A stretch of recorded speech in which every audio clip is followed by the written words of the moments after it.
And welcome back to the Pentagon. I'm Heather Mullins, the Chief Pentagon Correspondent for Lindell TV. And joining me now, one of the first senior Pentagon officials here is Special Advisor to the Secretary of War, Tim Parlatore. How'd I do? Very good. Well, thank you for sitting down with us. I genuinely appreciate, as a journalist, the transparency so far with this administration and your willingness to sit down and ask some questions. So just for those watching who are not familiar with your role here at the Pentagon, can you give us a little background into what it is that you do for Secretary Hegseth? Sure. So I'm actually a reservist. Okay. So I do this part-time. I'm a commander in the Navy's JAG Corps. And so my part-time job is as a special advisor to Secretary Hegseth. As a civilian lawyer, I've represented the secretary. I've represented the former Fox News host for about 8 years. And so when he came here, he asked me to join him, and this was the best method to do it. Okay, and I know you also, like your background in law, you did represent your commander or the commander-in-chief, President Trump, on a few cases, the classified documents case. So you are well aware of the, how should I say, like the legal lawfare that we face as a nation. Like lawfare is certainly something that's been used against the former president, against Americans. How has that knowledge that you have as an attorney, now being here at the Pentagon, how have you brought your experience in here? Because we know that there's, the legal ramifications of everything. Sure. I think it's a great value to have experience, not only within military law, because I've also done a lot of work, in military courtrooms. I tried the biggest war crimes case in the history of the Navy, the Eddie Gallagher case. Okay. Stuart Scheller. I've done a lot of those cases, but then I've also done a lot of work in the U.S. district courts and state and federal courts all around the country. And so to be able to take kind of that whole broad experience and bring it here, to see how things are done here and how we can improve things. To make them better, how we can best support the warfighters by making sure that they have the best legal representation and the most clear rules and regulations that they have to follow, and also in what we do to try to avoid litigation for the department. Making sure that things like the reason you're here, the Pentagon press instruction that I was very deeply involved in drafting and editing, to make sure that complies with the law. And while the department has a lot of very intelligent, very capable lawyers, because a lot of them are career government employees, they have deep knowledge and expertise in certain things. And so bringing in reservists like me that have a broader experience in other things, for one thing, you're not going to find a single military lawyer out there that has a broad range of experience in how to deal with cases in the media. And how not only the court of law, but also the court of public opinion, how those two play together. So let me ask you this, because we recently saw articles from like the Washington Post, networks like that, misquoting Secretary Hegseth. Are there going to be legal ramifications against networks like that are blatantly attributing false quotes?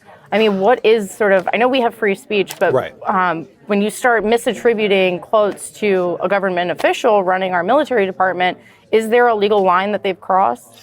So the difficulty there is, the law on defamation, particularly when it comes to public officials, is very difficult. You have to show actual malice, that they knew or should have known that what they were publishing was false. And if they have two of their anonymous sources that are claiming this, it becomes very difficult to really say how much due diligence need they do. And I think that some of the standards are changing a little bit because, we see more and more with the 24-hour news cycle, with the proliferation of news, where networks are prioritizing speed over accuracy, and they're prioritizing certain narratives over the truth. And so I think that you're starting to see more and more courts going the other way. But ultimately, when you're talking about defaming a government official or a government agency, is the Department of War going to sue the Washington Post. That's a precedent that I don't think has ever been tried of a government agency making a defamation suit.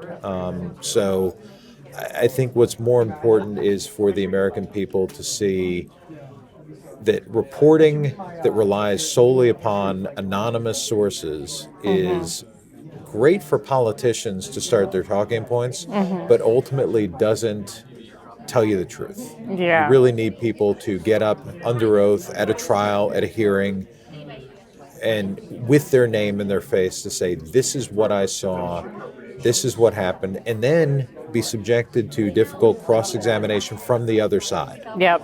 Have their story actually pressure tested instead of just marched out there and believed.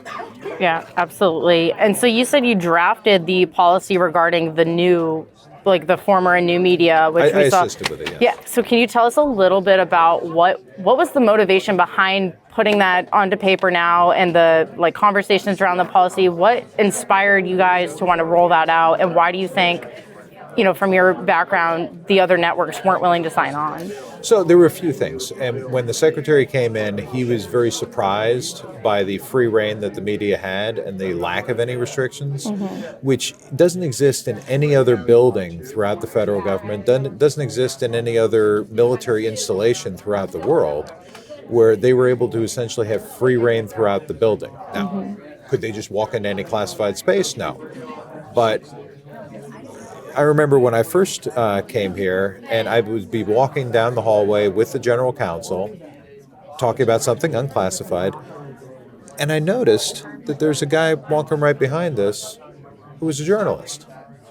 Like eavesdropping? Right. Yeah. And, no identification, no badge, no nothing. I only happened to notice because I recognized the person, and I realized, I'm like, hey, let's talk about this later. Yeah. But the idea of having journalists kind of just walking around the building, eavesdropping like that is problematic, and is not the standard in any other building throughout the country.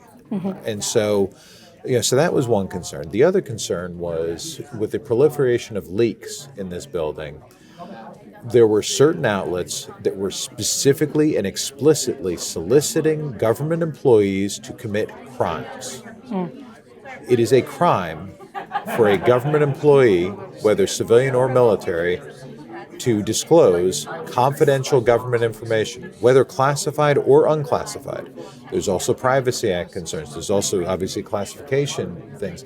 There's a number of different laws that criminalize that type of behavior by department employees. Now, some of them do it, and some of them do it in ways that actually do help, but it is criminal behavior. And so you cannot then have a press corps that is explicitly soliciting criminal behavior. Yep. If a journalist receives unsolicited a classified document, constitutionally, you're allowed to publish it. But if you're asking somebody to give it to you, they're committing a crime. You're actually technically committing a crime by soliciting it. Yep. And so that's what we wanted to just stop. Yep. And so the initial draft of the instruction was admittedly somewhat imprecise in some of the language and was open to interpretation. So that's when I got involved, and I edited it down to make it crystal clear. No, you don't need to pre-clear your stories to the department. There's no pre-publication review. There used to be back in the 1940s, back when they had the Office of Censorship, but no, that doesn't exist. General tip lines are totally legal. But a tip line that says, I want military members to give me this, that's unlawful. Yeah. Well, I am super grateful for this new policy. I read it. I saw nothing wrong with it. Yeah. I love our military, and I appreciate your service to our country. Thank you. And You know who else saw nothing wrong with it? The lawyers, because there hasn't been a single lawsuit over it. Amen. I mean, it speaks for itself. But I just want to thank you. I know you are short on time, but I really, truly appreciate it that Secretary Hegseth, yourself, and all these other officials are allowing journalists like myself to sit here and ask you these tough questions. So appreciate Thank it you. so much, Tim. Thank you.